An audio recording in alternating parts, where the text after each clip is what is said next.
volevo fare un elogio delle sciavagarie. Sciavagarie sono qualcosa di sublime, irresistibile.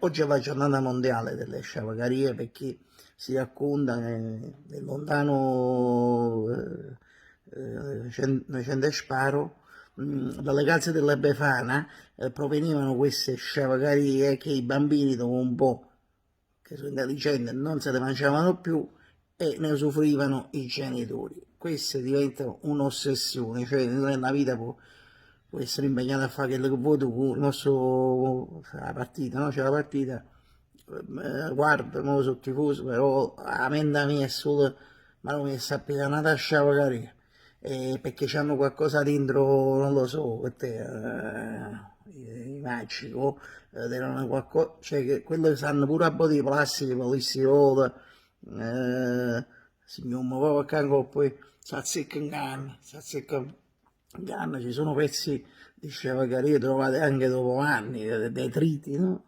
Però è più forte di te, più forte di te perché a un certo punto ti sente male, la nausea, i ruscimenti di panza e diciamo non ne mangerò mai più, a nascere, per esempio mangiare magari, però ti senti un po' meglio, guarda attorno, un po' cappiglianate che fa, e che là te ne dirà altri milioni di altre sciavagarie.